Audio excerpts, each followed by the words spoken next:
Sometimes I sit quietly and wonder how things get so complicated. How did everything turn upside down so fast? It feels like 1 minute life is moving along and the next it's all spinning out of control. But what I am about to share with you isn't just another story of how life can go sideways. It's more than that. This is a confession, a turning point, a moment I can never forget. I am Ava. I am 28 years old, and up until recently, I had a fairly normal life. That was, of course, until everything began to unravel.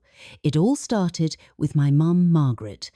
She always says she's in her second spring. And I guess she's right. When she married James, things changed not just for her, but for me too. Margaret is happy. I can see that. James is the kind of man who leaves an impression on anyone he meets.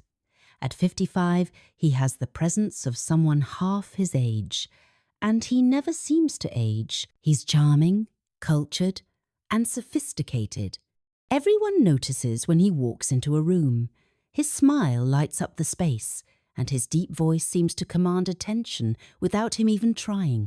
Margaret says he makes her feel alive, and for a while, I was happy for her. But if I am being honest, there's a part of me that resents him. Not because of anything he's done to me, but because of the way he makes me feel confused. It was an ordinary morning when everything changed. Margaret had rushed off for an important meeting, and I was in my room trying to find something to wear for my own presentation. I had a big day ahead, but as usual, I was running late.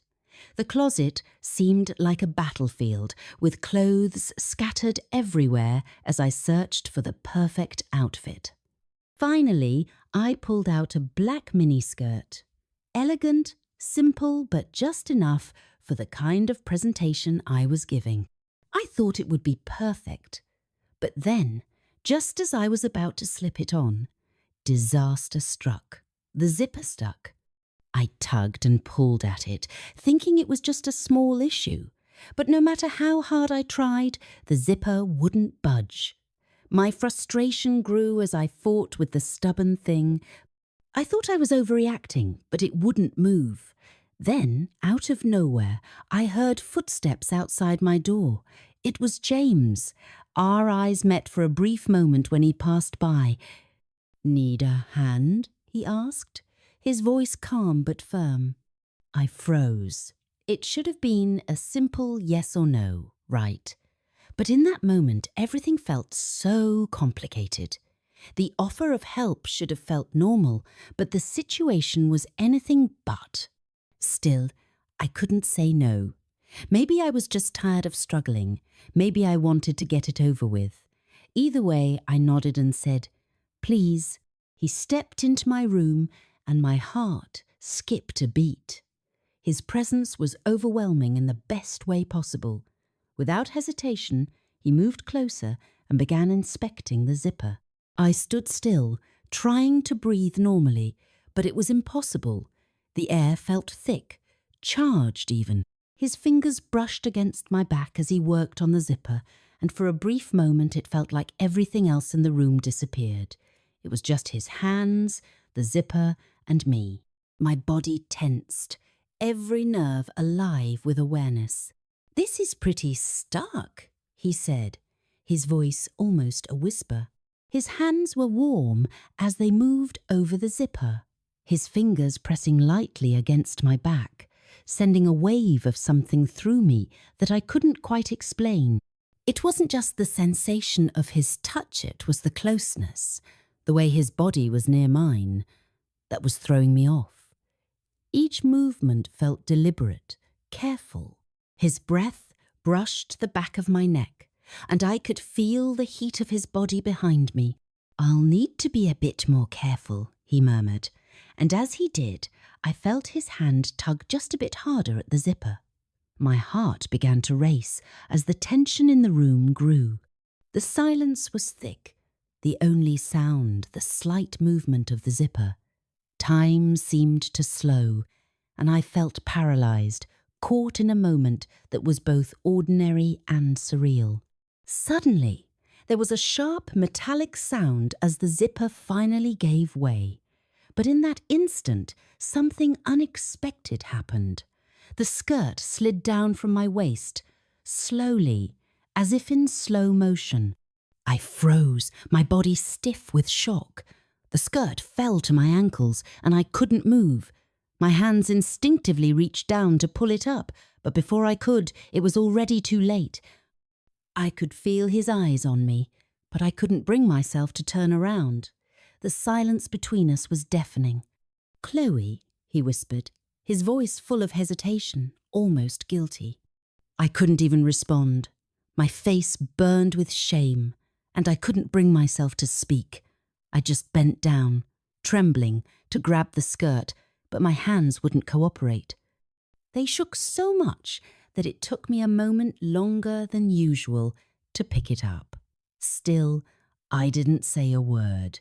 Neither did he. The tension in the air was unbearable, and it felt like the world had shifted around us. "I am sorry," James said, his voice suddenly more controlled, sharp even. He stepped back from me, but it didn't help. The awkwardness was too intense. I couldn't look at him, but I couldn't ignore the weight of his gaze either. The moment had passed, but it felt like it was still hanging in the room, lingering. I stood there, heart racing, skirt in my hands, unsure of what to do. James didn't say anything else. He turned and walked out of the room, leaving me frozen in place, my hands still trembling as I held the skirt. The silence between us felt too heavy, too final. Everything had changed in that one moment. Even though he was gone, I could still feel the warmth of his breath on my skin. It was a sensation that wouldn't leave me, no matter how much I tried to forget. The days that followed were like a fog, blurring together as I tried to carry on like nothing had happened. But the truth was, everything had changed. I could feel it in the air. It was in the way I avoided eye contact with James, in the way the silence between us stretched on for what felt like eternity. Every time I walked past him, I could feel the weight of what had transpired, hanging between us like a secret neither of us could shake. It wasn't just awkward, it was like the world had shifted, and I had no idea how to find my way back. Even though Margaret was blissfully unaware, going about her days as if everything was normal, I couldn't escape the reality that things had gone too far too fast. One night, after a particularly long day, I came home late from work, my mind still spinning from the meeting I had just left. The house was quieter than usual, and the smell of something cooking wafted from the kitchen. I sighed, tired from the day, but I knew I had to face it. The awkwardness, the tension, it was everywhere. It wasn't something I could just avoid forever. I hesitated outside the kitchen door, peeking in and hoping to avoid any kind of conversation. But the moment I saw James sitting at the table with my mum, everything inside me froze. Our eyes met, and for a brief second, I felt like time stood still. There was something in his Gaysian intensity, a confusion that mirrored my own feelings. It was like we were both trapped in the same moment, the same unspoken understanding. But I couldn't stay there. I couldn't. I couldn't bear the weight of his gaze any longer. "I am not hungry," I mumbled, my voice shaky, before turning and heading straight to my room without waiting for a response. I didn't give Margaret the chance to ask why I was acting so strange. I just needed to get away, to breathe. Once I shut the door behind me, I collapsed onto my bed, my heart racing. The guilt, the confusion, the pull I felt toward Jamesit was all too much. The moment in the kitchen had only made everything worse. I didn't know what to think, let alone what to do. For the next 2 days, I avoided them both as much as possible. Every time I passed James or Margaret in the hall, I kept my head down, pretending like nothing had changed. But inside, everything was unravelling. The pull I felt toward James wasn't something I could ignore. It was like there was an invisible thread between us that neither of us could break, no matter how hard we tried. Then, one night, something happened. It wasn't planned, it wasn't expected, but it was inevitable. I was in the kitchen, fixing myself a late-night snack, trying to find some comfort in the routine of it all. The house was still, everyone else was asleep, and for a moment I felt like I could breathe again. But then I heard the faintest sound, the soft creak of the door opening. I didn't need to look up to know who it was. I could feel it, his presence. I looked up, and there he was, standing in the dim light, his silhouette filling the doorway. James? Our eyes locked, and in that moment, everything went silent. I couldn't breathe, couldn't move. The weight of the tension between us was palpable. It was like we were both suspended in time, frozen in place. I wanted to look away, to pretend I didn't feel the way I did, but I couldn't. His gaze held me captive, and for a long moment, neither of us said a word. It felt like everything inside me was on the verge of breaking, but I didn't know how to put it into words. I wanted to say something, anything, but my throat tightened, and all I could do was stand there. He didn't move either, just stood there, his eyes locked onto mine, like he was waiting for me to do something.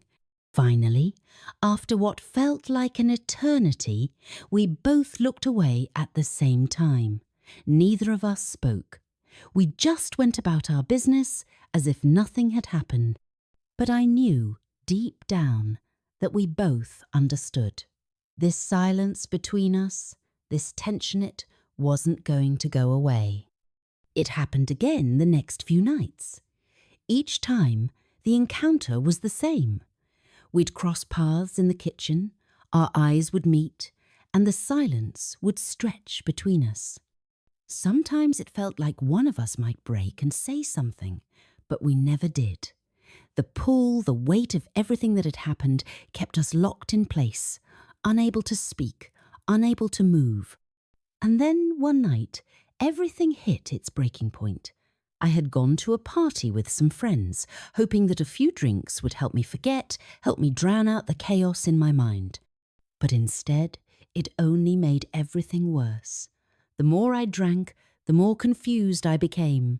The emotions I'd been bottling up for days, for weeks, finally broke free. When I stumbled through the front door later that night, my body shaky and my mind a haze of confusion, I knew I couldn't keep pretending. The weight of everything, the awkwardness, the guilt, the desire, I couldn't hold it in anymore.